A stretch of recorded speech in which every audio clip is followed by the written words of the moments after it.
Olá, humanoides e quelônios. Eu sou o Laurence Gomes, diretor do Colégio CAVE, e nós estamos começando o primeiro Papo CAVE da nossa história. Vamos aproveitar que nós estamos fazendo 60 anos e fazer desse ano o melhor ano da nossa vida. Eu estou aqui com vocês para te apresentar Lívia Reis, que é uma garota importada de Ubá, que vai contar a história de como ela conseguiu 3 aprovações em universidades federais, universidades públicas, como não é federal, universidades públicas, e sendo que 2 delas em primeiro lugar, e ela vai para a Unicamp fazer engenharia elétrica e vai nos contar como foi essa trajetória. Não é, Lívia? Me conta do início, vai lá. Primeiro, agradecer o convite.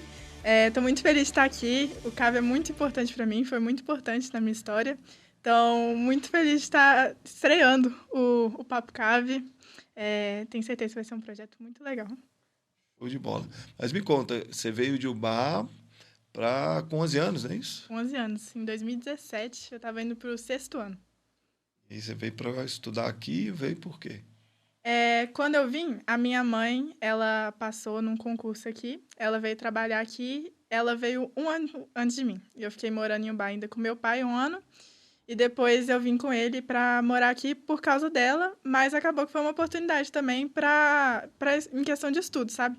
Porque lá em Ubá eu estudava num colégio pequenininho, e aí eu vim para um colégio grande, e muda muito, né? No meu colégio tinha uma turma, acho que não chegava a ter 20 pessoas na minha turma.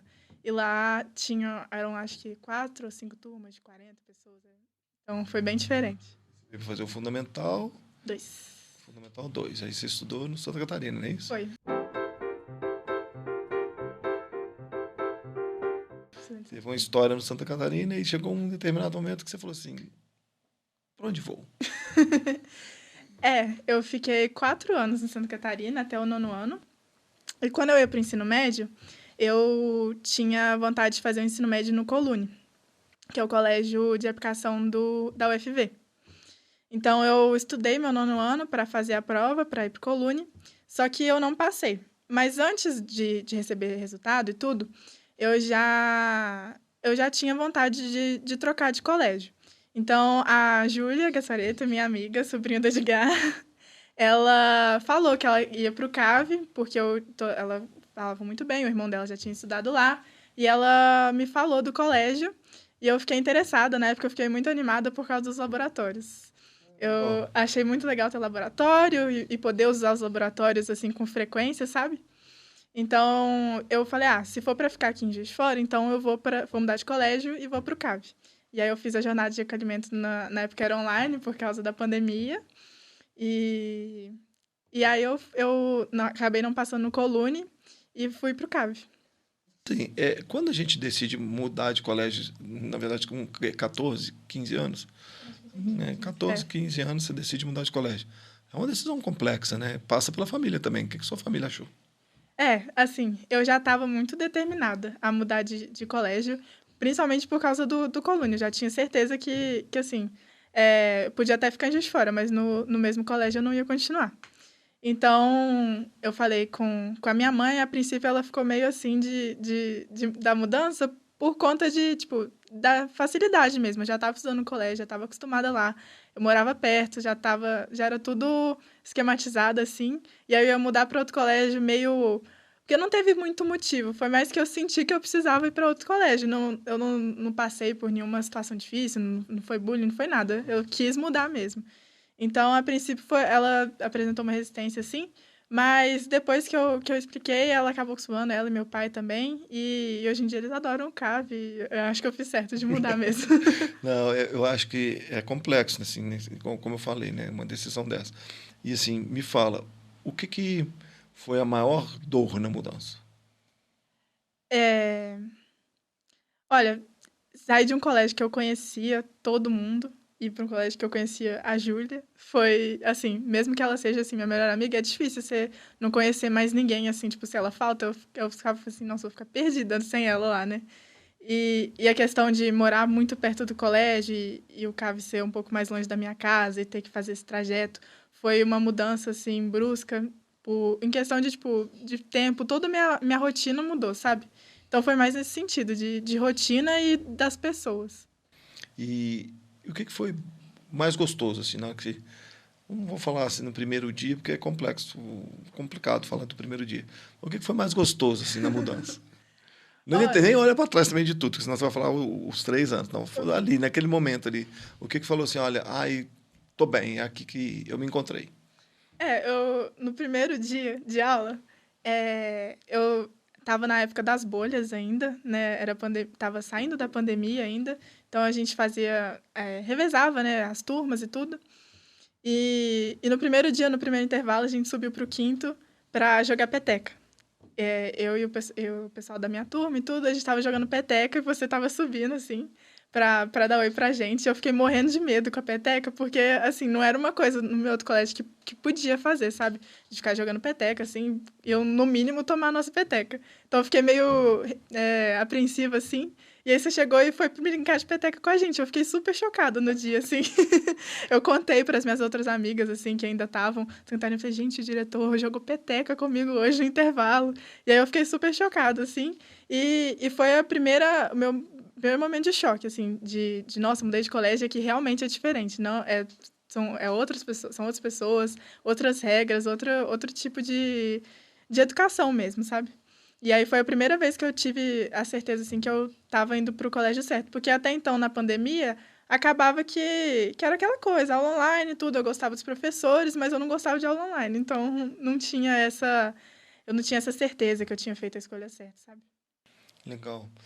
Só para a gente contextualizar, o quinto andar é a nossa cobertura, onde tem um pátio que os meninos ficam brincando lá. Na época nem tinha quadra ainda. Na época nem tinha quadra, hoje já tem uma quadra lá em cima. E os meninos gostam muito, eu falo que é o espaço de banho de sol. Né? Eles ficam presos e depois saem para o banho de sol.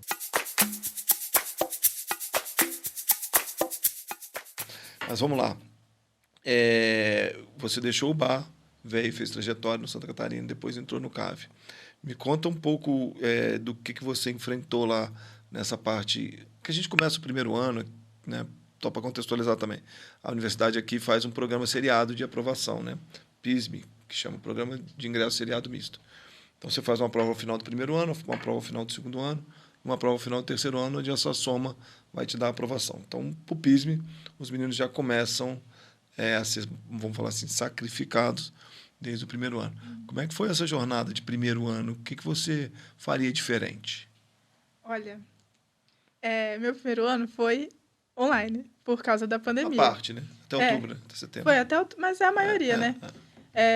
Então, assim, o que eu faria diferente, eu não faria na pandemia, porque foi muito difícil para mim, para muita gente foi difícil a pandemia, né? Acho que para ninguém foi fácil, aliás, né? Sim. E eu fiquei muito impactada, principalmente no meu primeiro ano. Assim, o nono ano, foi o primeiro ano de pandemia, eu ainda estava segurando. Mas quando foi o segundo ano online, aí eu não dei conta, assim, de continuar focada, continuar estudando. Então, não lembro muito, eu não entrava muito nas aulas, assim, não prestava muita atenção, não estudava muito. Então, assim, meu primeiro ano não foi o que eu faria em condições normais, porque eu sempre fui de estudar muito. Foi um ano completamente atípico, assim, de não pegar caderno, de não fazer o que eu sempre fiz. Desde muito nova eu estudo, assim, de verdade, sabe? Então, eu faria isso. Eu faria diferente isso. Não faria online se eu tivesse a opção. Mas não foi uma escolha. Mas, assim, Se eu tivesse a opção. Você, quando você pegou a prova do PISM, qual foi a primeira? Qual foi a dificuldade, assim, que você lembra? Nossa, quando eu peguei a primeira prova do PISM, como teve toda esse fora do comum, assim, de não ter estudado muito, eu falei, nossa, eu devia ter prestado atenção no revisional.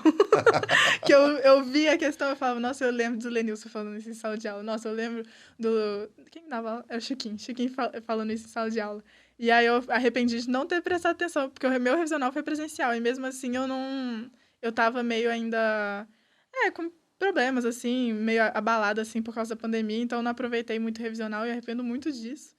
A minha sorte no PISM 1 foi que eu tinha uma base boa de fundamental, assim, de sempre ter esforçado nesse sentido. Mas no meu primeiro ano mesmo, eu não fiz tanto esforço assim, não. Lê? Leio. Gosto de ler. E você tem dificuldade com as questões abertas? Olha, eu tenho dificuldade de questão aberta no sentido de porque eu não sou muito chegada com humanas. É mais nesse sentido, assim, de gostar de coisas mais exatas, assim, e mais direto ao ponto. Então, acaba que as minhas respostas eu sempre tenho que enrolar um pouco, porque meu raciocínio vai muito direto. Mas ler, assim, eu sempre percebo que os momentos que eu tô lendo mais, eu consigo desenvolver mais fácil as minhas respostas, assim. É uma coisa que faz muita diferença para mim. E sua rotina de estudo? Passou o primeiro ano, você foi para o PISM 2. Nós estamos em 2022 agora, né? Uhum. Estamos em 2022. Você começou o ano todo mundo presencial. Foi. A partir dali, você criou uma rotina? Foi.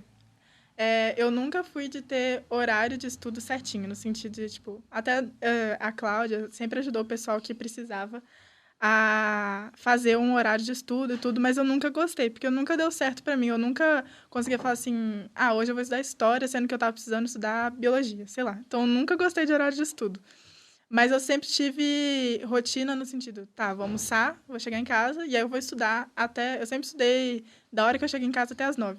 Todos os anos da minha vida. Até as 9 horas, aí eu vou tomar banho e vou dormir. É Final de semana você estuda? tudo. Porque eu fico preocupada. Sábado e domingo, ou só sábado, só domingo? Depende de quão preocupada eu tô. Se eu tiver muito enrolada, eu estudo sábado e domingo. Mas eu sempre tento limitar, porque eu sei que eu vou. Mas depois, na outra semana, eu fico cansada. Então, eu tento limitar, assim, no domingo, pegar mais leve, pelo menos, não estudar igual eu estudo em dia de semana. Mas eu sempre estudei sábado e domingo, mais por questão de, tipo, se eu não estiver estudando, eu fico pensando. Culpa. Fico culpada de mas eu tenho meus limites também. Eu aprendi um pouquinho, assim, ainda sou ruim com isso, mas de falar assim, não, agora é a hora de eu... Porque acaba que eu tô sentada ali estudando, mas não tá rendendo. Então não adianta, era mais fácil eu estar na cama fazendo outra coisa do que estar sentada... Descansando, vendo filme, lendo qualquer coisa, do que estar sentada tentando estudar e não rendendo, sabe? Então eu tento limitar nesse sentido. A hora que não dá mais, não dá mais. E o que você faz para desestressar? Nada. Olha... Mas todo mundo tinha que ter uma válvula de escape, sabe? Eu falo sempre isso com os alunos. Você tem que ter uma válvula de escape. Violão, série, bicicleta, namoro, piano, malhação, dança. Enfim, acho que todo mundo tem que ter uma válvula de escape. Eu dançava. No segundo ano eu dançava. Eu fiz contemporâneo o ano inteiro. Então. E aí, no terceiro ano, era mais tá com os amigos, assim, com as minhas amigas. Era o que me desestressava, assim, tá com elas. Mesmo que a gente esteja falando de escola, pelo menos eu tô com elas, assim. Aí no segundo ano, vamos voltar aqui. Segundo ano, e os laboratórios? Me conta um pouco dos laboratórios. Foi uma experiência bacana? Assim, depois... eu gostei muito, no início, assim, por questão de ser uma experiência diferente fora de sala de aula. Eu sempre tento procurar essas experiências de fora de sala de aula, assim. Então, o laboratório, eu gostava nesse sentido de, tá no laboratório da Virgínia, a gente misturava e fazia aqueles sólidozinhos, assim, no fundo, os cristalzinhos, eu achava o máximo. Do Alan também tinha uns muito legais de ótica que a gente colocava a lente, e isso eu achava o máximo. Tinha vezes que eu faltava laboratório para estudar, não vou mentir, que eu já faltei bastante laboratório. Mas... Você não precisava me dizer. Não precisava contar na frente das câmeras. Vou contar na frente das câmeras, não na minha frente. Não na sua frente. Mas eu faltava para estudar. Mas eu gostava, quando eu ia, eu gostava de fazer as coisas. Você acha assim. que funciona, por exemplo, eu acho que essa parte de ótica, ela funciona pra caramba, porque ela é prática total, né? Ela associa a prática com a teoria e consolida, né? Com certeza. E até a questão de... A maioria dos professores... A maioria não, os 3 professores de laboratório. Eles geralmente davam uma aulinha, assim, antes do laboratório. E muitas coisas, assim, que eu tinha dificuldade em sala de aula, eu aprendia nessas aulinhas, assim, mais rápidas. Porque, às vezes, é questão de... Não que que o professor é melhor e outro é pior, mas, às vezes, você entende a explicação de um e não entende de outro. Então, ajudava isso, porque o professor de sala de aula não era o mesmo de laboratório. E aí eu vi de uma perspectiva diferente, um jeito diferente, às vezes um macete diferente, ajudava bastante também. E essa questão de ótica até hoje, ótica principalmente, é o que eu mais lembro, por isso que eu falei, que sempre que eu ia fazer, né, algum exercício de ótica, eu lembrava dos raiozinhos, assim. Dos espelhinhos. Uhum. Legal. Itinerário formativo. Nossa, eu gostava. Gostava muito. Fiz os 2 de física. Explica o que é. Você quer que eu explique ou você explica? Explica aí. Eu explico aqui. Então, o que acontece? Lá na escola a gente tem um processo de itinerário formativo que hoje é incorporado pelo novo ensino médio, né?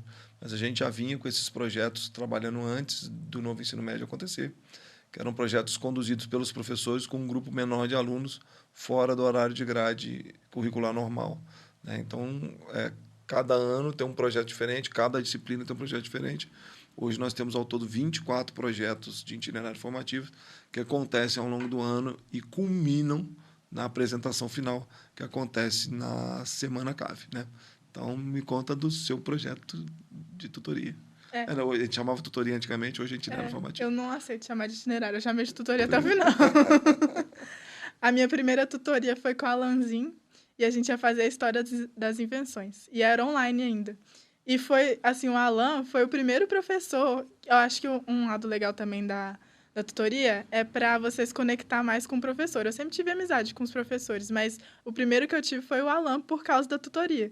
Que a gente conversava, eram menos pessoas, então eu tinha a chance de falar com ele. Eu entrei na Mobfog por causa de uma reunião que fui fazer com o Alan separado para mostrar um projeto que eu tinha, uma ideia que eu tive. Aí a ideia que eu tive no primeiro ano, na primeira tutoria, eu fiz um stop motion, porque meu pai faz stop motion. Ele fazia de hobby assim, e ele sempre me mostrava e tudo, e eu falei, Alan, eu quero fazer um stop motion com a história das invenções. E foi isso que eu fiz, e foi super legal, assim, que mesmo na pandemia eu tive um trabalho mais mão na massa, e, tipo, de eu poder me conectar com meu pai também. E, enfim, eu tenho muito carinho com o itinerário, com a tutoria do primeiro ano, por causa disso, de ter feito a minha primeira amizade assim, com o professor, meus primeiros contatos. Eu fiz amizade com o Lucas também, foi uma das minhas primeiras amizades no CAV, por causa da tutoria, que ele também era da tutoria da Lanzin. Então, minha tutoria do primeiro ano tem muito carinho por causa disso.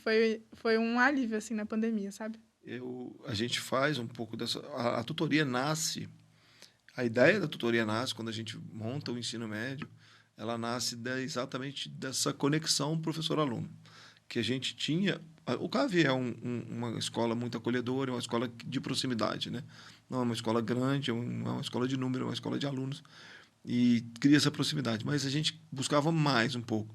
A gente buscava professores que se conectassem muito mais, vamos chamar quase que intimamente com os alunos, quase de participar um pouco da vida deles, para poder construir personalidades dentro das discussões na sala dos professores e dentro dos conselhos de classe. E também aí a tutoria de gancho nisso vem um monte de coisa, como descobrir as dificuldades que o aluno tem, ajudar a vencer essas dificuldades, ajudar um pouco nesse acolhimento de carência, porque a gente tem muito aluno de fora que precisa de ter pessoas aqui que acolham, que dêem suporte para a vida deles aqui. Então, a tutoria nasce um pouco disso. E aí depois vira itinerário formativo. E para dar liga nisso tudo, a gente colocou um projeto no meio para poder não ficar uma coisa vazia. Né? Então, aí virou essa panelona bacana que aconteceu. Então, vamos lá. Tutoria do segundo ano. Aí foi com um copinho. E era muito engraçado, porque o nosso projeto ele era mais simples, assim, que era um...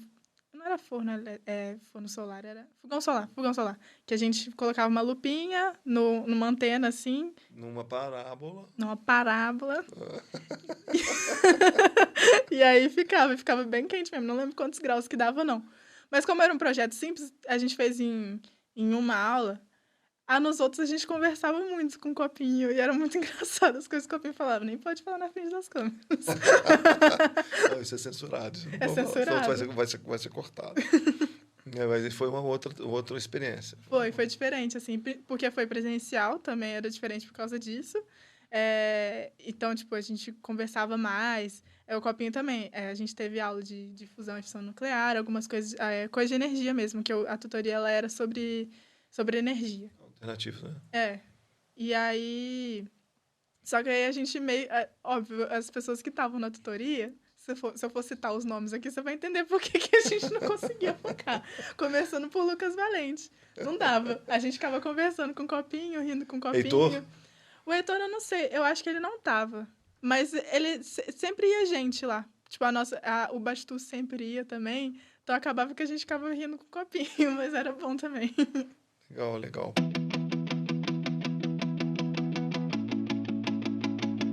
E aí, além disso, você participou de outros projetos. Vamos começar a elencar os projetos que você participou. É muita coisa. Eu sei que é muita coisa. Vamos começar de Mobfog? Mobfog foi o primeiro. Explica o que é a Mobfog. A Mobfog, eu vou falar até pra câmera. A Mobfog é a Mostra Brasileira de Foguetes. Então, os alunos, eles juntam para fazer foguete de propelente líquido, que era vinagre e bicarbonato de sódio. Hoje em dia tem a modalidade de propelente sólido também, mas ainda falta desenvolver muito, assim, porque é mais difícil e tudo, pega fogo e tal. Então é um pouco mais difícil. E o líquido é mais simples. A Mofog, na verdade, tem níveis mais baixos que o de propelente líquido, que é o foguete de papel e o foguete à pressão de água. Oi? De ar. Não, era de água. Água. E a gente faz isso lá na jornada, a gente faz os outros níveis também, inclusive o sólido e o de papel. Eu tenho o meu de papel até hoje lá em casa. E aí a gente lança os foguetes e as equipes que... Eu não sei se a regra ainda é essa, mas era acima de 100 metros, vão para a jornada de foguetes lá em Barra do Piraí. A gente vai para um hotel fazenda, passa lá uns 3, 4 dias, lançando e tendo palestra e tudo. Era Canali, o sobrenome dele. O professor lá. E ele é muito bom, muito chique as palestras dele. Era muito legal. E são 3 dias muito legais, assim. E foi o primeiro projeto que eu participei no CAV, que, igual eu falei, foi numa tutoria do Alanzinho. Eu tava falando pra ele a ideia do stop motion. Ele falou aqui, você não quer lançar foguete? Não, que o Lucas tá sem dupla. Aí eu falei, uai, posso ver. E aí eu mandei mensagem pro Lucas. E acabou que a gente lançou por mais de um ano, porque né, não teve jornada naquele ano por conta da pandemia. Então a gente ficou foram 2 anos lançando, assim, mais ou menos. E acabou que eu fiz amizade com ele por causa disso também. É um grande amigo até hoje. Eu tive a oportunidade de ir na primeira jornada que a gente classificou, né? A gente teve um ano, aí a gente não conseguiu lançar os 100 metros. No segundo ano a gente teve uma dupla, que foi o Cássio e a Bia. E eu falei, eu quero ir. E assim, para mim foi fantástico, assim, porque eu achei uma experiência assim única, uma experiência ímpar. Você tá num hotel fazenda com gente do Brasil inteiro, gente que não tá ali para competir com você, tá ali para te fazer vencer junto com eles, que também é muito legal porque eles não dão um prêmio para um, né? Eles dão um prêmio de acordo com faixas de lançamento. Então acaba que você incentivar o outro a lançar a mesma metragem que você não faz dele um melhor ou pior que você, faz dele uma pessoa que vai acompanhar você também. Então, assim, essa sacada é muito legal. E, assim, essa troca achei fantástica. Eu fiquei muito impactado com os foguetes que vêm da galera de São Paulo, né? Faz aqueles foguetes... É tudo de garrafa PET, tá, gente? É garrafa PET, você põe as aletas para ele não perder direção, tenta fazer a aerodinâmica o tanto melhor. Eles fornecem o bicarbonato, fornecem o vinagre, para você não levar nada batizado, então combustível são eles que fornecem. E você tem que fazer o lançamento, sai de uma base, você tem todo o processo de segurança também, né, para fazer o lançamento. Meu Lucas não tinha processo de segurança, sabia, né? Que a gente colocou lá. Mas o Lucas não é uma pessoa de processo de segurança. A gente não tinha. O que era que a gente não tinha? Era alguma coisa de segurança que não tinha. A gente inventou, colocou um barbante, um cano que a gente ganhou lá na hora. Aí um menino, porque sempre tinha Porque tem que ter uma válvula se o foguete não sair para poder você soltar pelaquela válvula. Abre uma torneirinha que vai sair todo o gás. Não abria. Aí a gente colocou Era fake a torneirinha? A torneirinha era de verdade, mas ela não girava porque era muito dura. Aí a gente encaixou um cano na beirada da torneirinha e colocou um barbante. Aí quando a gente estava apresentando, a gente falou, essa aqui é a válvula de escape. Aí o menino levantou a mão. Mas isso você tem certeza que abre se precisar? Aí o Lucas, não, próxima pergunta. A gente não tinha. Mas acho que a gente não perdeu ponto por causa disso, não. Graças a Deus nunca precisou também usar. O Lucas foi 2 anos? Você foi 2 anos? Não, eu fui um ano só. Você não quis no segundo, né? Não, é porque eu tava com medo de não dar conta de fazer o Grêmio e tudo. Porque aí você foi o terceiro ano, não tem muita coisa. Nós vamos falar de outro projeto. Então, para encerrar esse projeto, nós já estamos há 4 anos ou 5 anos. Esse ano a gente mandou 3 equipes, né? Esse ano que passou, foi muita gente. A gente mandou 3 equipes e é uma experiência que eu acho que todo mundo deveria viver. E o último aluno que a gente mandou, né, ele voltou fascinado, né? O Fábio. Ele voltou no adrenalina de lá. Vai fazer física depois vai fazer física. Mas aí tem outros projetos também, né? Porque aí em 2022 a gente encaixa uma chapa do Grêmio bem bacana, né? Foi. Que teve a Marina na presidência. Foi. A gente empoderou as mulheres do CAV, né? Porque já são empoderadas as mulheres do CAV. Mas a gente empoderou ainda mais, né? As mulheres do CAV. Esse ano o Fábio tá acabando com a nossa linhagem. linhagem com a nossa feminina. associação feminina. Não tá dando. Mas eu tô desde do estatuto, que a Marina falou numa reunião de líderes. Falou assim, que ela queria fazer um estatuto para abrir um Grêmio no CAV. E aí, de primeiro, eu não escrevi, que eu falei, não, me meter mais um negócio, já tô no foguete, já tô não sei o quê, não vou mexer nisso, não. Aí depois falaram que ia ter pizza no primeiro encontro, eu falei, nossa, eu vou escrever. Você foi naquele primeiro encontro? Fui, o do Vaporeto, fui. E aí acabou que eu fui me envolvendo, assim, a princípio eu nem queria participar da chapa, eu ia ficar só pra escrita do estatuto. E aí depois eu acabei interessando, a Mariana falou, cara, por que você não tenta ficar como vice? Eu falei, posso tentar. Daí tentei, acabei participando da escrita do estatuto, depois na primeira chapa fui vice e depois continuei como presidente. A Lívia foi presidente, é presidente, né? Não passei ainda. Não passou, ela é presidente do Grêmio ainda.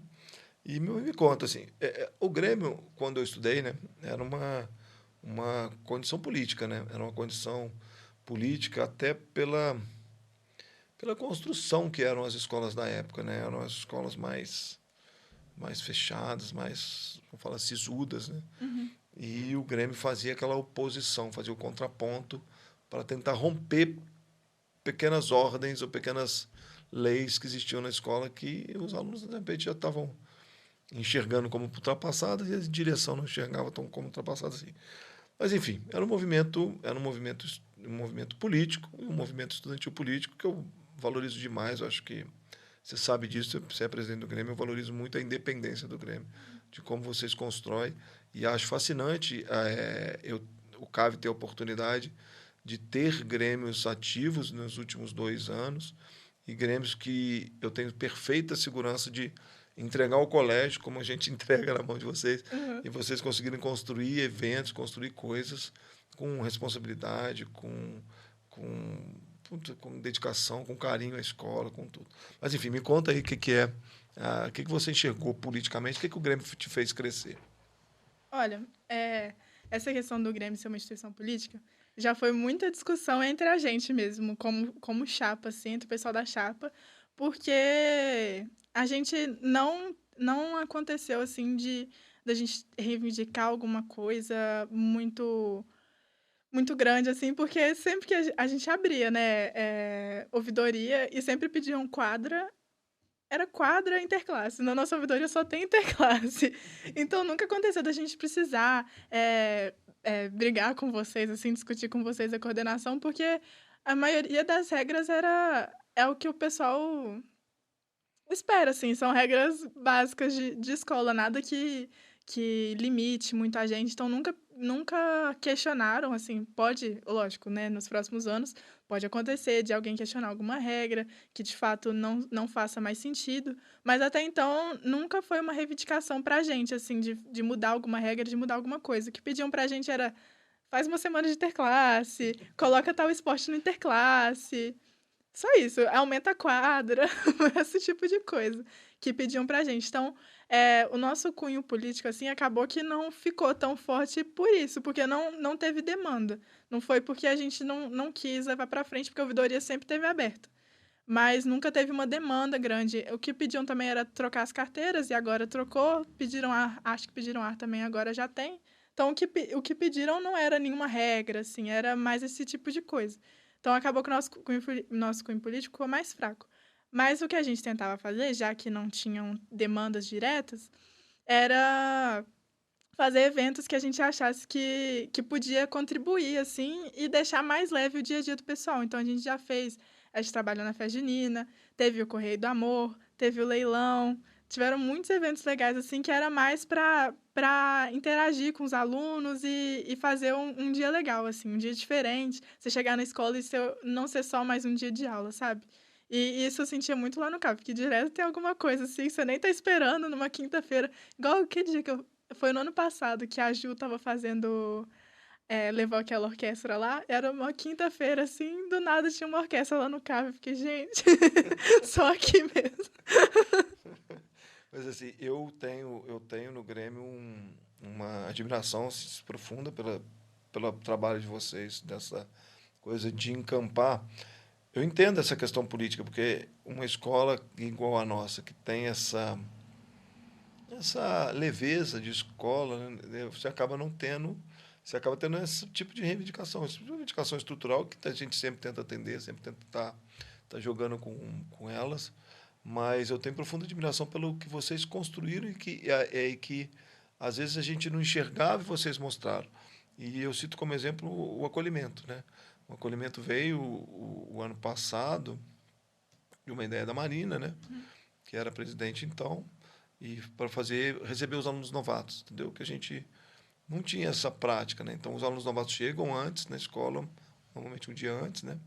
E eles são recebidos pelo Grêmio, só pelo Grêmio, e vão conversar de estudantes para estudantes e entender ali o que eles estão sentindo, ser acolhido, mas não ter aquele baque de ser recebido pelos professores já com aquele discurso de tipo, você tem que vir para cá estudar, tá, estudar.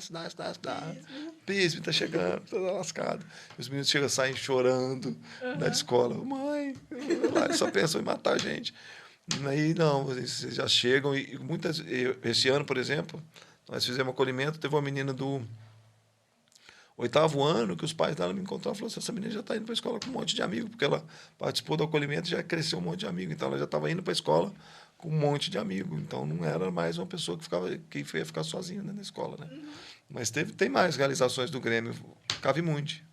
Assim, tanto o acolhimento quanto a Cavimundi não são diretamente do Grêmio, mas acaba que são as mesmas pessoas do Grêmio que Não, mas fazem. de certa forma é uma coisa construída pelo Grêmio, né? Foi uma... Meio que o Grêmio abriu porta, assim, para esse tipo de liderança aparecer, sabe? Tanto da Cavimundi quanto do acolhimento. Pessoas que estão dispostas a botar a cara a tapa em Mas o acolhimento é do situações... Grêmio, eu não quero mais o acolhimento para mim, não. Agora do Grêmio, agora O acolhimento oficialmente. é do Eu Grêmio. aviso pra eles. Mas tanto acolhimento, quanto a Cavimundi, quanto todos os eventos do Grêmio, eu acho que, além de ser um evento, lógico, que a gente faz para os alunos, mas é um crescimento muito grande para os membros, sabe?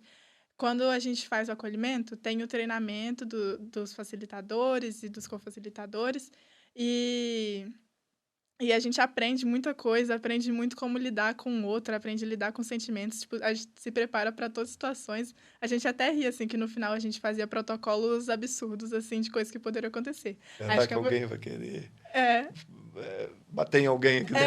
a gente pensava, assim, e se alguém quiser pular da janela, se alguém quiser começar a chorar compulsivamente? Então, assim, a gente sempre ficava pensando como que podia lidar com o sentimento, porque é uma pessoa, assim, é o sentimento de verdade, não é uma brincadeira, sabe?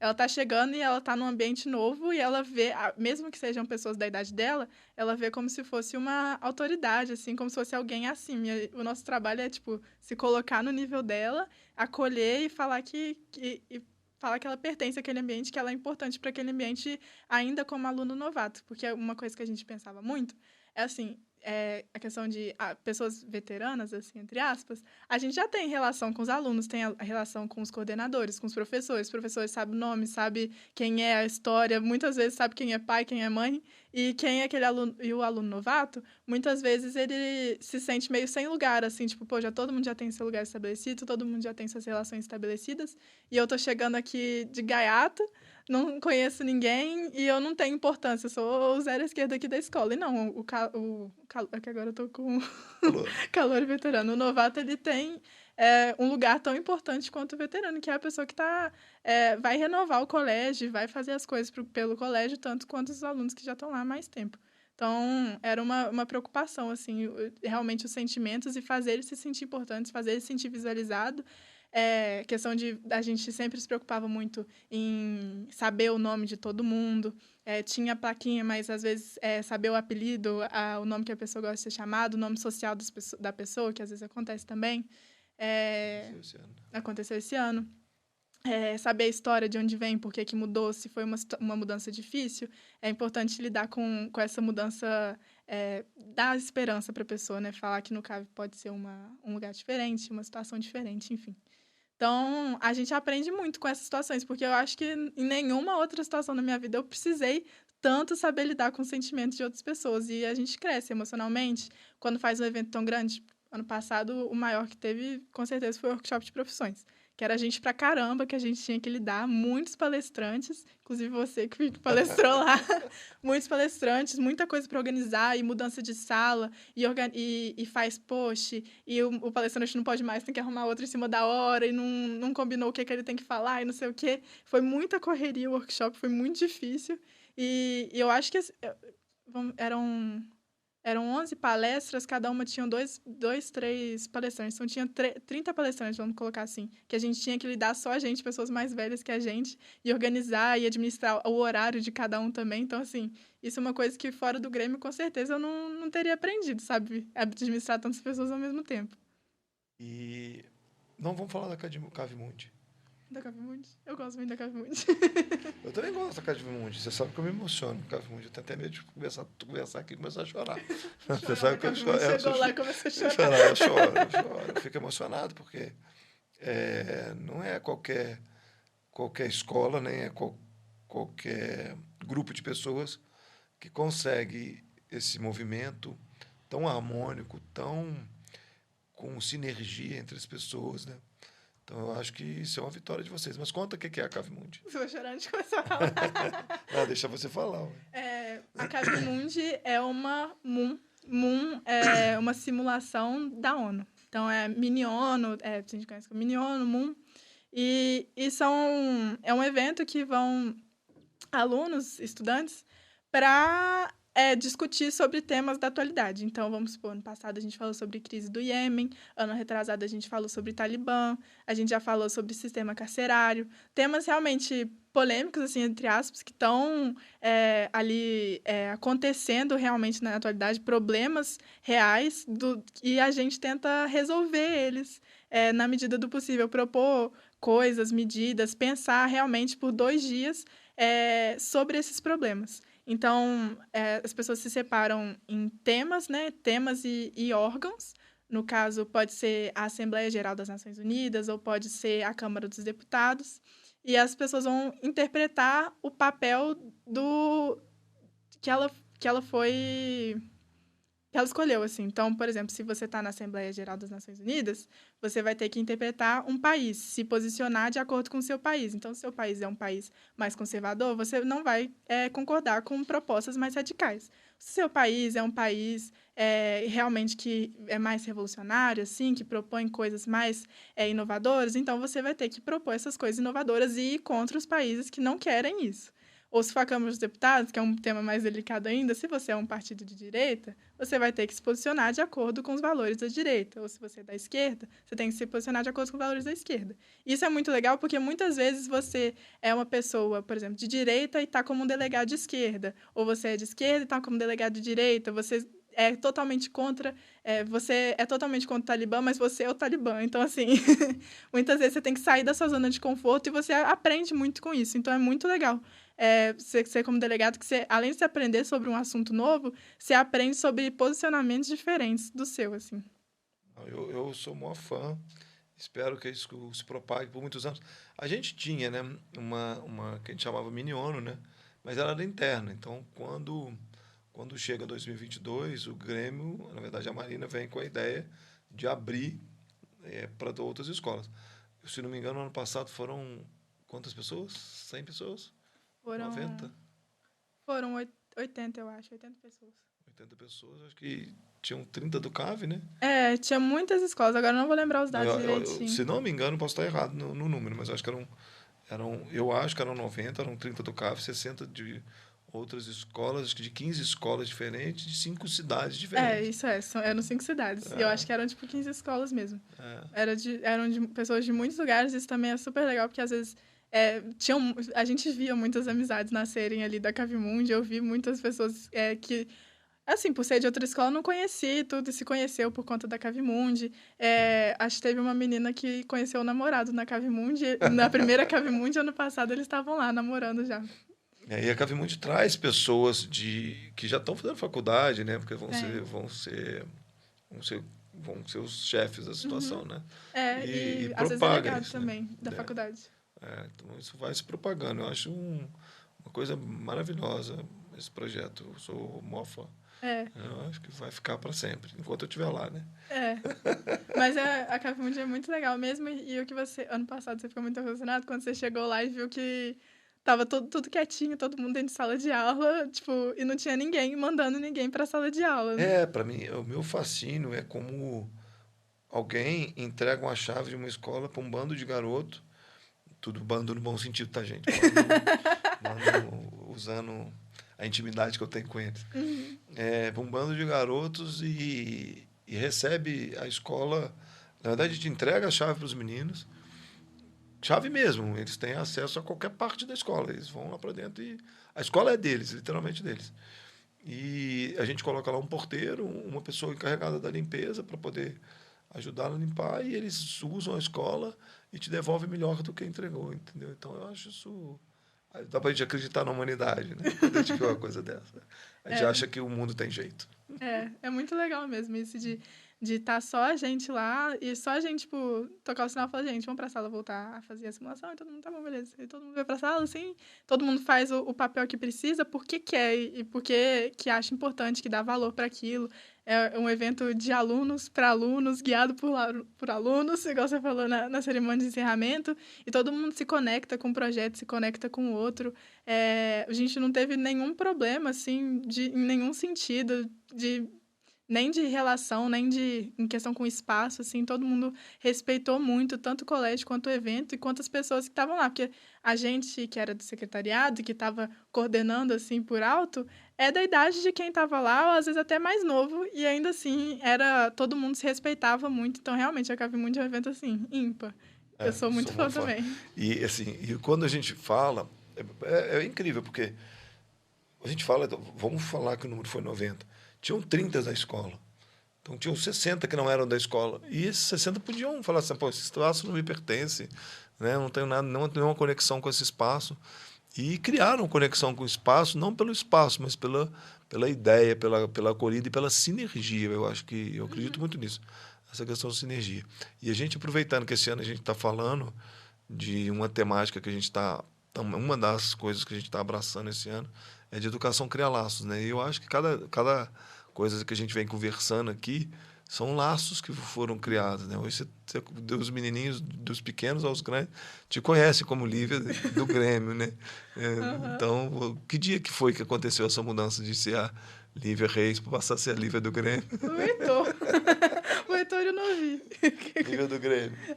Começaram a falar Lívia Grêmio, e no início eu não gostava muito assim, mas depois acabou que os professores já sabiam que era Lívia Grêmio, o pessoal da secretaria, da coordenação, todo mundo sabia que era Lívia Grêmio, porque assim, acabou que eu me conectei demais com o projeto, né? Assim, eu sou 100% defensora do Grêmio em todas as instâncias.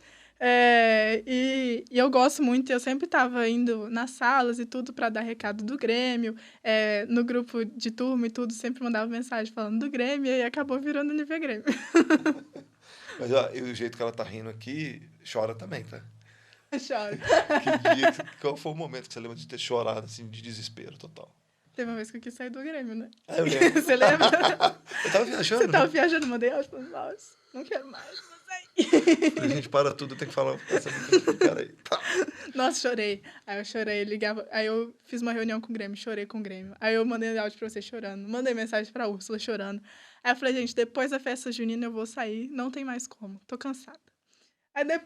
Na festa junina, aí eu vi, tipo, eu tava muito cansada da festa junina, acabou que eu deleguei 100%, assim, foram os mais novos que lidaram com isso, mais novos, e a Júlia também, né? Que tava na liderança do evento.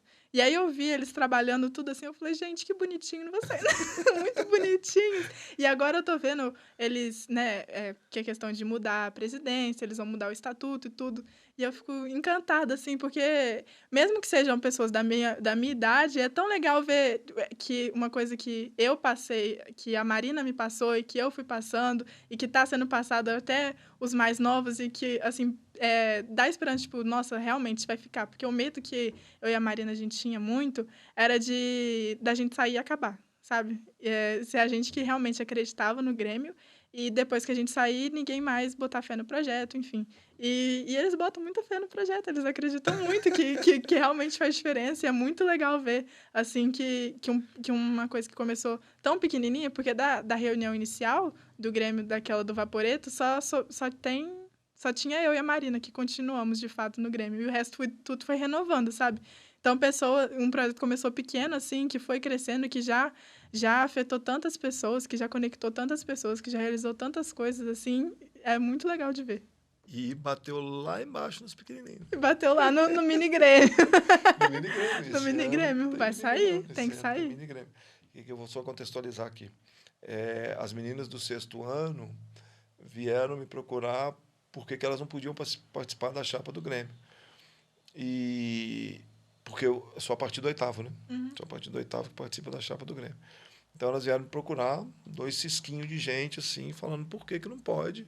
Aí eu falei assim, acho que é porque é maturidade. Aí elas pegam e falam que quem falou que idade é maturidade, aí eu falo assim, vocês estão certos. Aí elas pegam e escrevem uma carta, né? Pedindo para construir um mini Grêmio, para elas já começarem a aprender essa questão da liderança, dessa habilidade e competência.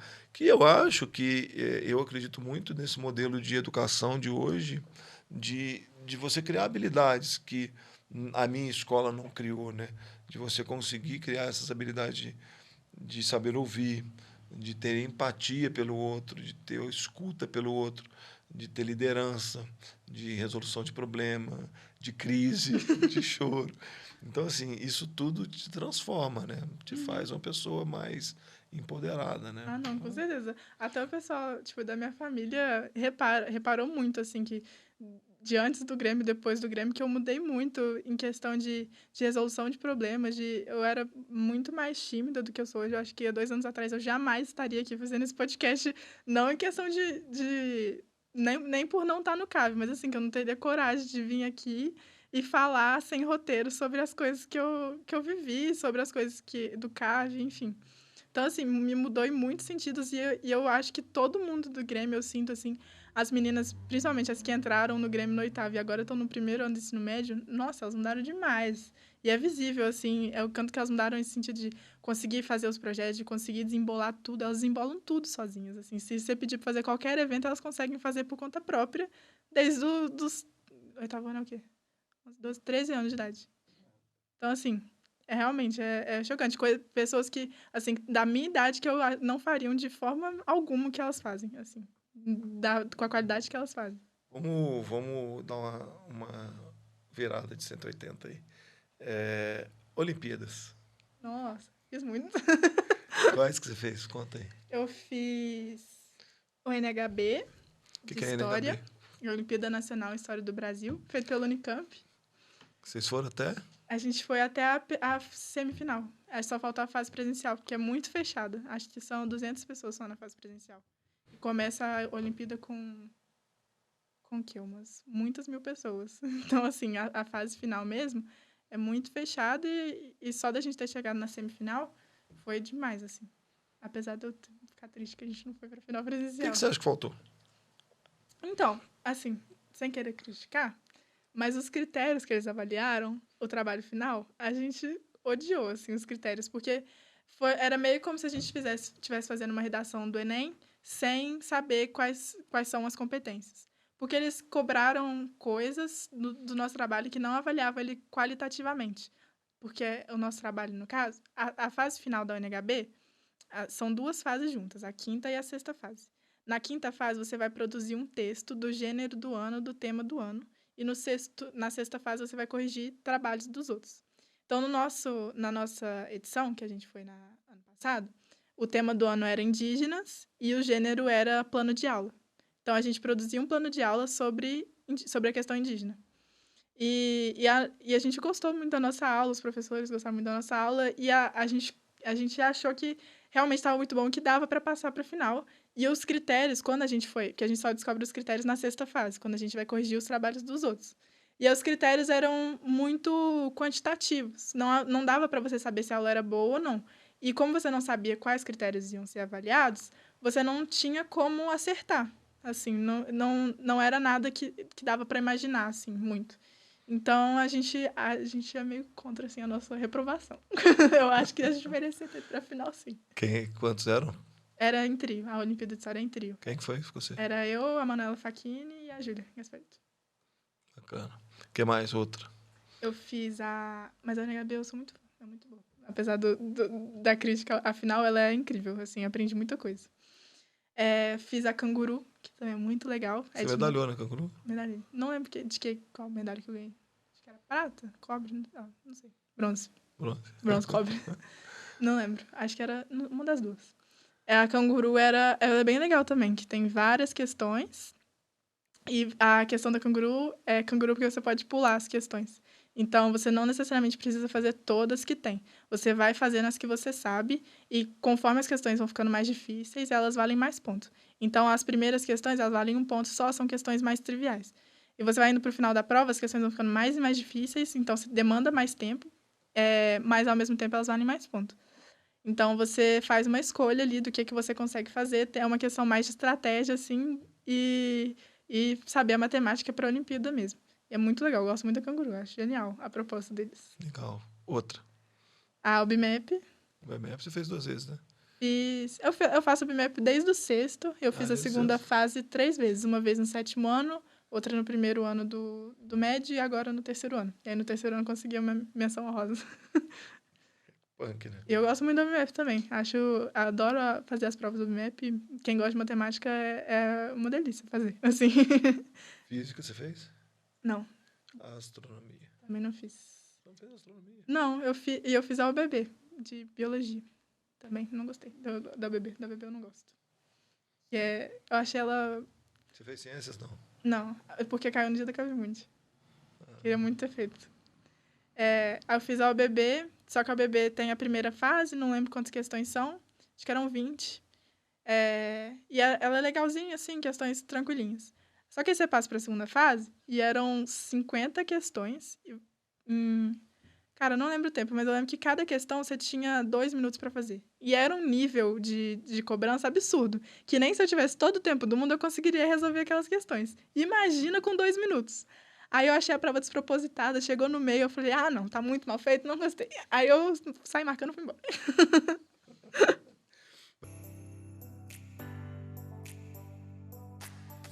Mas aí conta, essas jornadas todas mais pelas exatas, quantos pontos te deram no Enem?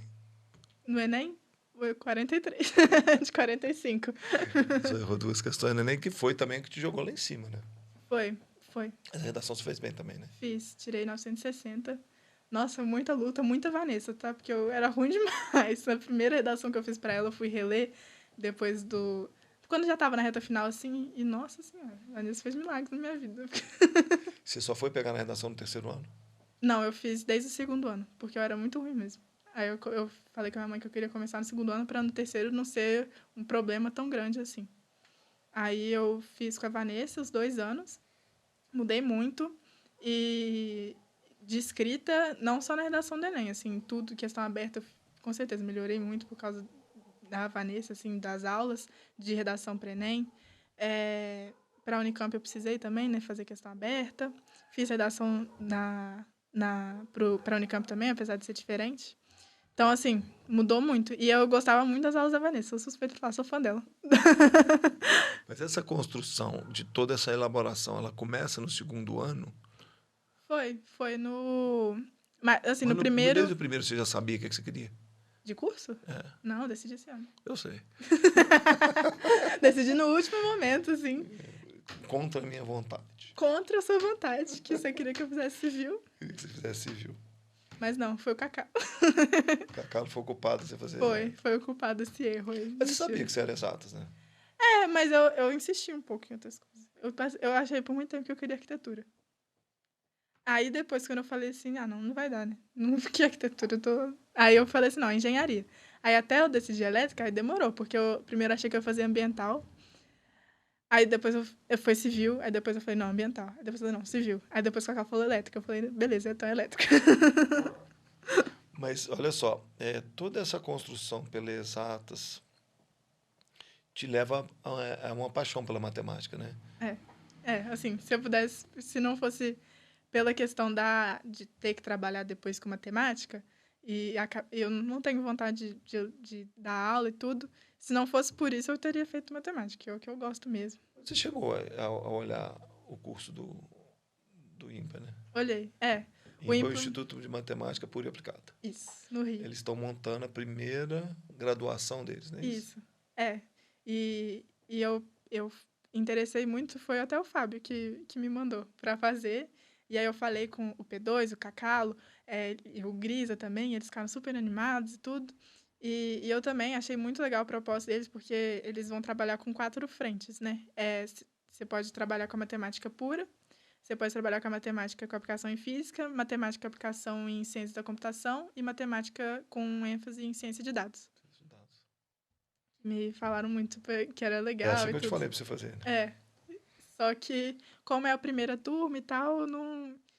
E questão de morar no Rio, e como eu já estava certa para a Unicamp, eu já tinha até matriculado quando saiu o resultado que eu tinha passado, acabou que eu não animei fazer. Mas é um baita curso, assim, para quem for ser a segunda Eu turma, fiquei fascinado, eu é acho demais.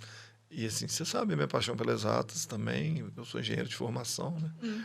E educador de paixão e ciclista por insistência. Tem que falar. Mas me encantou assim, essa proposta do IMPA. Eu acho que vai ser um baita curso. Vamos ver o que eles vão fazer agora, né? Você passou em primeiro lugar, né? Foi. Mas foi na minha categoria. Porque ela tem mulher, né? Legal, Mas eram também. 3 vagas. Eu passei lá. Bem primeiro. Deixou a vaga para alguém. Deixei, foi humilde. E aí, falando nisso, no Enem, você deixou vaga, né? Deixei. No Enem aqui... Deixei. A minha maior conquista foi ter passado em todos que eu tentei. Assim, eu fui para a turma Enem por causa da Unicamp. Porque como a Unicamp não é sediada, eu pensei, vamos fazer a turma Enem para dar conta de fazer a prova da Unicamp. E aí acabou que eu também passei pelo Enem na UFMG. E como o PISME também já tinha uma pontuação ok, levei e fiz também. Na verdade, só para contextualizar aqui, a gente tem turma Enem e turma PISME na hora que chega no terceiro ano. Então, ela optou pelo Enem para continuar seguindo. Então, você acabou passando Enem, PISME... O vestibular da Unicamp e o processo do IMPA. E o IMPA. O IMPA usava a nota do Enem. Eu não sei se vai mudar agora que... Não sei se foi só por ser a primeira turma, né? Mas eles eram 100 vagas, 80 para medalhistas e 20 para Enem. Dessas 20 para Enem, tinha 10 para ampla, 10 para cota. Das 10 para ampla, tinha 3 para ampla feminina. Aí eu passei nessas 3 de ampla feminina. Apertadinho. E aí a gente usa a nota do Enem e depois tem umas entrevistas. Essa é uma coisa bacana também de falar, porque tem várias faculdades hoje, várias universidades hoje, adotando as Olimpíadas como modelo de ingresso, né? Inclusive a Unicamp. A Unicamp tem também, né? Uhum. E acho que é a tendência, assim, começar a adotar mais, porque vale muito mais, eu acho, assim, uma Olimpíada do que um vestibular que exige muito de decorar a matéria. E talvez na Olimpíada você consegue mostrar mais a sua afeição por uma área específica, sabe? Então, por exemplo, a Unicamp, como a UNHB é de lá, eles dão vaga para a história de quem passar quem for medalhista da UNHB. E as outras Olimpíadas são mais de exatas, mas tem também a de geografia, eu conheço a de geografia mais, mas de exatas tem um monte aí de informática, de economia, a própria BMEP, a OBF, a OBA, tudo isso dá vaga. E é muito legal, eu acho muito legal isso. Não, eu também acho super legal. E como você falou, eu acho que vai ser uma tendência. Mas me conta uma coisa, você fez ponto no Enem para passar em medicina. Você teve pressão? Não tive pressão sua só. Não, mentira.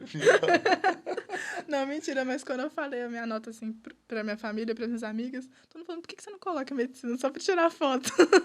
Eu te falei pra você falar isso. Você não quis fazer. Eu achei sacanagem. Porque uma coisa é engenharia, tirei vaga de... Não é tanta gente que é engenharia, vaga de ninguém, gente. Você a vaga ficou lá, ué. Mas aí passa pra segunda opção, né? Se a pessoa tiver colocado a primeira. Mas aí, como minha mãe, meu irmão, tudo falaram pra eu colocar no Enem mesmo assim, porque vai que dá tudo errado no camp. Minha matrícula dá errado, aí eu fico sem vaga. Aí eu coloquei no Enem também. Não, tem que colocar. Acho que é isso mesmo. Não estudo nada. Mas vamos lá. Reta final. Agora, você tá indo pra Unicamp e que dia começa a aula? Quarta que vem. Quarta que vem. Dia Me 28. conta um pouco do que você espera viver lá. Olha, o que eu tô mais ansiosa é pelos extras, né? Que é o que eu fiz todos os meus anos do CAV, que é ficar procurando os extras, o que dava pra fazer fora de sala de aula. E é o que eu já tô procurando lá na Unicamp. Eu tô doido pra entrar nas equipes de lá. Tem equipe de e-racing, que é a corrida de carro elétrico. Tem equipe de Fórmula 1 normal, de carro a combustão. Tem equipe de foguete lá também. Só que lá combustão, propelente sólido também, não é propelente líquido. Tem a equipe de... Pô, tem equipe pra caramba, de muita coisa. De Baja. Então, assim... Mercado financeiro. Tem de mercado financeiro. Tem a empresa Júnior de elétrica. Tem aeromodelismo. Tem... Nossa, tem coisa pra caramba, nem vou lembrar tudo. E aí, eu tô ansiosa pra isso. Você recebeu isso por escrito? Tem no Instagram da elétrica, mas eles fazem uma feira no primeiro final de semana pra expor tudo. Contar o que seu coração mandou você entrar. Pode entrar mais de uma? Pode. Tem que passar, né? Eu não sei como é que são os processos seletivos pra entrar, mas pode. Será que tem um processo seletivo? Tem tudo. O mercado financeiro, inclusive, acabou já o processo seletivo. Mas eu não ia entrar, não. E aí? E morar sozinho? É o que eu tô com mais nervosa, assim. Mais do que questão de faculdade, de tudo, é sair de perto e ir pra longe, assim. Porque são 10 horas de carro. Não dá para vir todo final de semana, não dá pra vir uma vez por mês, assim. Ou minha mãe ir uma vez por mês. E é complicado, assim. Eu sempre soube que eu ia morar fora na faculdade. Sempre foi uma vontade. E eu, aliás, eu achava que eu ia morar fora antes, né? Eu achava que eu ia fazer coluna, então é meio que eu tô postergando em sair de casa. E o meu irmão fez faculdade fora, então sempre foi natural para mim essa questão de sair para fazer faculdade. Porque eu tenho muitas amigas minhas que não têm essa vontade, ou então a família nunca incentivou a ir para fora. Então nunca pensou nisso, nunca foi uma possibilidade. Lá em Ubá, não, né? Porque lá em Ubá todo mundo vem pra cá. Mas aqui o pessoal costuma ficar por causa da FJF. Então eu sempre pensei em ir pra fora, não foi uma coisa pensada de última hora, nem que foi uma coisa do terceiro ano, assim, é uma coisa da vida inteira. Mas na hora do vamos ver é diferente, né? Agora eu tô tremendo pra morar longe da minha mãe, do meu pai. Não vou morar sozinha de tudo, vou morar em pensão, mas ainda assim, é puxado. Mas eu acho que é um processo que, como você falou, né? Você já construiu ele dentro de você, né? Então agora só tá no frio da barriga, porque depois que você estiver lá, só você aí. vai tirar isso de letra, entendeu? E o que você espera da engenharia elétrica? Olha, eu tô, igual eu falei, eu sou apaixonada com matemática. Então, eu tô mais animada para fazer as matérias de matemática do que as de elétrica mesmo. Tô muito animada lá as matérias têm o código do departamento que dá. Então, todas que tem o MA na frente, que é do departamento de matemática, eu tô ansiosíssima para fazer. E na questão da elétrica mesmo, eu acho que eu tô esperando descobrir lá, assim. Então, eu tô com muitas expectativas. Eu tenho uns laboratórios super legais lá, muitas matérias em laboratório, então eu tô animada para isso, para eu ver na prática e ver o que eu gosto. Porque eu não tenho muita noção, assim, de área, qual área da elétrica. Eu acho que já foi uma grande decisão decidir um curso sem ter tanta base, assim. Porque a gente tem elétrica no terceiro ano, mas é uma parte mínima, né? Eu acho muito doideira decidir o curso assim no terceiro ano, porque a gente tem tudo muito pouco. Então, a gente tem que ir mais pelo que a gente sente do que pelo que a gente conhece mesmo. Então, já foi demais eu escolher a elétrica pelo pouquinho que eu aprendi no terceiro ano. Então, assim, saber qual área da elétrica que eu gosto, o que eu tenho interesse de aprender, eu tô deixando pra descobrir lá mesmo, na hora. Show. Olha só, eu vou propor uma coisa para você, assim, para a gente deixar um legado para quem um dia assistir isso aqui, se é que alguém vai assistir isso um dia. Não, pode deixar, eu vou fazer todos meus amigos Para assistirem. deixar um legado para quem for assistir isso um dia. Qual que é a orientação mais importante, assim, de estudo que você dá? Olha, de estudo, a minha dica principalmente para exatas. Já que a maioria das pessoas acaba tendo mais preconceito assim com exatas, a minha dica é mais para exatas. Não desiste rápido de nada de exatas, Porque nenhuma matéria de exatas vai aprender de primeira. Não é porque você é de humanas, que você é de biológicas, que a questão vai ficar mais difícil.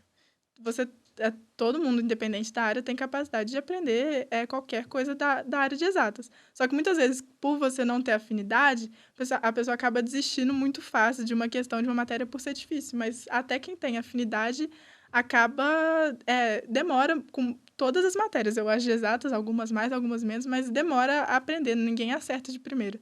Então, acho que na área de exatas, principalmente, é não desistir de primeira, nem de segunda, nem de terceira. Vai fazendo até dar certo, que uma hora vai dar certo. E geral, estudar todo dia. E bunda na cadeira e lápis na mão para aprender exatas. É exercício, né? Fazer. É meio conservador nesse sentido, mas eu acho isso, que é... Tem que sentar lá e fazer. Tentativa, E estudar todo dia, assim, nem todo dia você vai estar bem, nem todo dia você está com disposição e nem tempo para estudar muito. Mas eu acho que tentar estudar todo dia, mesmo que seja só você sentar na cadeira e fazer uma questão e falar, cara, hoje não dá, ajuda a não perder o hábito, sabe? Ajuda você a não enferrujar o raciocínio. Porque eu sentia muito isso em, por exemplo, redação, que como eu nunca gostei muito de fazer, às vezes eu ficava 2 semanas, 3 semanas, um mês sem fazer uma redação. E aí, quando eu voltava, tava tudo enferrujado, assim. Eu esquecia tudo que a Vanessa me falava para fazer. Então, isso de fazer toda semana redação, tentar fazer... Tá sempre fazendo exercício, eu acho que exercício, principalmente das outras matérias, é muito importante, assim, não deixar a peteca cair, assim, principalmente no terceiro ano. Questão aberta de ciências de exatas. Como é que você lidou com elas? O que você faria? O que você falaria para os meninos agora? Não faria o que eu fiz, que foi deixar nas 2 semanas antes do piso. Falei, nossa, eu vou aprender a fazer questão aberta agora. Não faria isso.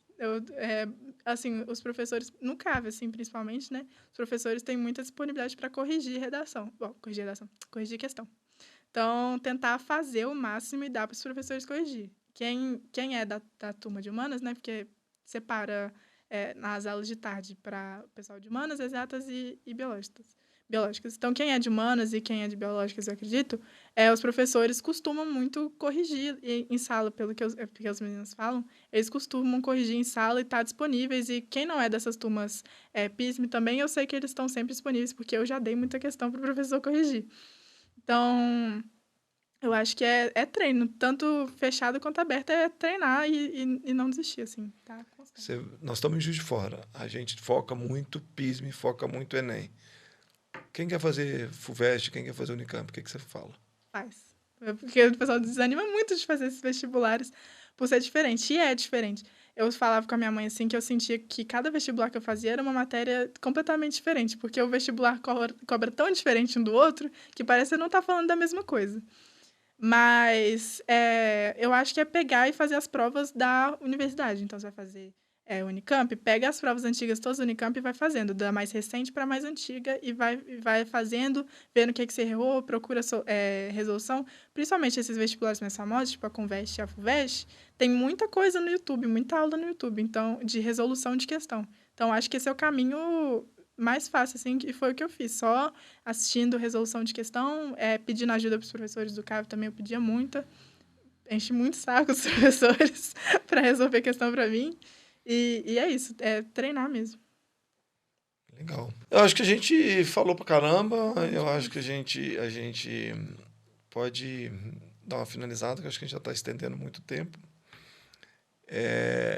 Você termina. Eu termino? Opa! Você é a convidada. Uma noise quelônios. Uma noise quelônios. Uma noise quelônios. Ah, foi muito legal bater um papo, a gente conversa demais, né? Não só no podcast, na vida, então foi muito legal estar aqui falando mais sobre esse assunto de vestibular, de escola, enfim, de trajetória. Sempre quis gravar um podcast, então sonho realizado. Legal. E estou muito feliz de estar aqui, eu acho que é um projeto super legal, espero que dê certo e quero saber quem são os próximos convidados, quem vai estar aqui nessa cadeira nos próximos episódios. É um projeto muito legal, acho, para o CAV, assim, de tentar atingir os alunos de outras formas, de formas atuais, sempre estar se renovando com o que está vindo de tendência. Então, estou muito feliz de estar participando desse projeto que eu acredito tanto, assim. Então, e de um colégio que eu acredito tanto. Então é isso, obrigada. Obrigado, Lívia. Obrigado a quem teve a paciência de ficar aqui até agora. Obrigado a todos. aguardem que vem Papo Cave 2. Fechou?